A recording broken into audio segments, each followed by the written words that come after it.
Friends, quick and easy recipes ಚಾನಲ್ಗೆ ಸ್ವಾಗತ. ನಾ ಇವತ್ತು ಸಜ್ಜಿಗೆ ಹೆಂಗೆ ಮಾಡ್ತಾರೆ ಅಂತ ತೋರಿಸ್ಲತ್ತೀನಿ ರೀ. ಇದಕ್ಕೆ ಬೇಕಾಗಿರೋ ಸಾಮಗ್ರಿ: ಬೆಲ್ಲ, ತುಪ್ಪ, ಜವೆಗೋಧಿ ರವೆ, ಕಾಜು, ಕಿಶ್ಮಿಶ್, ಇಲೈಚಿ ಮತ್ತು ಸೋಪು ಹುರಿದು ಕುಟ್ಕೊಂಡಿದ್ದ ಪೌಡರ್ ಅದರಿದು, ಉಪ್ಪು. ಇದು ಮಾಡೋ ಟೈಮಿಗೆ ಭಾಳ ಈಸಿ ಮೆಥಡ್ ಹೇಳ್ತೇವೆ ರೀ, ಲಾಸ್ಟಿನ ತನಕ ನೋಡ್ರಿ. ಈಗ ಫಸ್ಟ್ ಪ್ರೊಸೀಜರ್ ಅಂದ್ರೆ ರವೆ ಹುರ್ಕೊಂಬ್ರಿ. ಈಗ ಸರಿಯಾಗಿ ಹುರ್ಕೊಂಬ್ರಿ, ಹಸಿ ವಾಸನೆ ಹೋಗೋತನ ಹುರ್ಕೋಬೇಕ್ರಿ. ಈಗ ರವೆ ಹುರಿದಿದ್ದಾಯ್ತು ರೀ. ಇಲ್ಲಿ 1 ಗ್ಲಾಸ್ ರವೆ ತೊಗೊಂಡಿದ್ದೇವ್ರಿ. 1 ಗ್ಲಾಸ್ ರವಕ್ಕೆ 2.5 ಗ್ಲಾಸ್ ನೀರು ಹಾಕ್ತೇವ್ರಿ. ಇದ್ರಾಗ 2 ಗ್ಲಾಸ್ ತೊಗೊಂಡಿದ್ದೇವ್ರಿ. ಇನ್ನು ಅರ್ಧ ಗ್ಲಾಸ್ ಬೆಲ್ಲದ ಸಲ್ವ ತೊಗೊಂಬ್ರಿ.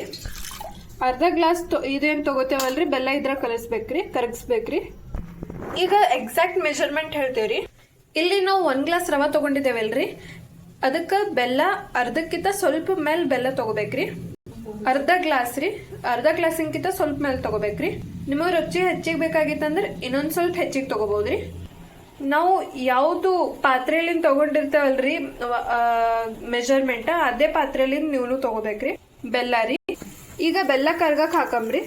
ಈಗ ಬೆಲ್ಲ ಕರ್ಗತನ ಈ ಕಡೆ ರವೆ ಹಾಕಂಬ್ರಿ, ಕುದಿಸ್ಕೊಂಬ್ರಿ. ರವೆ ಹಾಕಂಬ್ರಿ. ಈಗ ಇದಕ್ಕೆ ಕಂಟಿನ್ಯೂ ಆಗಿ ತಿರ್ಸ್ಕೊತಿರ್ಬೇಕ್ರಿ. ಇದು ಸ್ವಲ್ಪ ಲೇಟಾಗಿ ಕುದೀತದ್ರಿ, ಜವೆಗೋಧಿ ರವೆ ಅದಲ್ರಿ, ಅದಕ್ಕೆ ಸ್ವಲ್ಪ ಲೇಟ್ ಆಗ್ತದ್ರಿ ಕುದಿಲಕ್ಕ. ನಾವು ಬೆಲ್ಲ ಕರಗಿಸಿ ಡೈರೆಕ್ಟಾಗಿ ರವೆದಾಗ ರವೆ ಹಾಕರ ಕುದಿಯಂಗಿಲ್ರಿ. ಅದಕ್ಕೆ ಮೊದಲ ನಾವು ನೀರಾಗ ಬೇರೆ ಕುದಿಸ್ತೇವ್ರಿ. ಅದಕ್ಕೆ ನಾವು ಬೆಲ್ಲ ಏನಿರ್ತದಲ್ರಿ ಅದು ಬೇರೆ ಕುದಿಸ್ತೇವ್ರಿ. ಕುದಿಸಿ ಸೋಸಿ ಹಾಕ್ತೇವ್ರಿ. ಬೆಲ್ಲದಾಗಿನ ಕಸನೂ ಬೇರೆ ಕಡಕ್ ಬರ್ತದ್ರಿ. ಈಗ ಈ ಕಡೆ ರವೆ ಕುದೇತನ ಕಾಜು ಕಿಶ್ಮಿಶ್ ತುಪ್ಪದಾಗ ಹುರ್ಕೊಂಬ್ರಿ. ಸ್ವಲ್ಪ ತುಪ್ಪ ಹಾಕಂಬ್ರಿ. ಈಗ ತುಪ್ಪ ಕಾಯ್ದದ್ರಿ, ಕಿಶ್ಮಿಶ್ ಹಾಕಂಬ್ರಿ, ಕಾಜು ಹಾಕೊಂಬ್ರಿ. ಈಗ ನೋಡ್ರಿ ರವೆ ಚಲೋ ಕುದ್ದದ್ರಿ. ಈಗ ಏನು ಬೆಲ್ಲ ಅದು ಏನು ಕರ್ಗ್ಯದಲ್ರಿ, ಈಗ ಸೋಸಿ ರವೆದಾಗ ಹಾಕೋರಿ. ಈಗ ಇದಕ್ಕೆ ಸ್ವಲ್ಪ ಉಪ್ಪು ಹಾಕಂಬ್ರಿ. ಇದೇನು ಇಲೈಚಿ ಸೋಪಿಂದ ಅದ ಅಲ್ರಿ ಪುಡಿ, ಇದನ್ನು ಹಾಕಂಬ್ರಿ.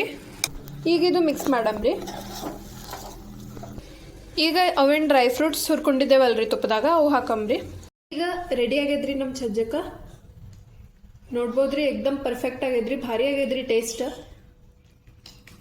ನಾವು ಹೇಳಿದ ಮೆಥಡ್ ನೀವು ಫಾಲೋ ಮಾಡಿ ನೋಡ್ರಿ, ಭಾಳ ಈಸಿ ಅದ ರೀ ಮೆಥಡ್. ಹೆಂಗಾಗ್ಯದ ಟ್ರೈ ಮಾಡಿರಿ, ಹೆಂಗಾಗ್ಯದ ಕಮೆಂಟ್ ಮಾಡಿರಿ, ಲೈಕ್ ಮಾಡಿರಿ, ಶೇರ್ ಮಾಡಿರಿ, ಸಬ್ಸ್ಕ್ರೈಬ್ ಮಾಡಿರಿ. ಧನ್ಯವಾದಗಳು ರೀ.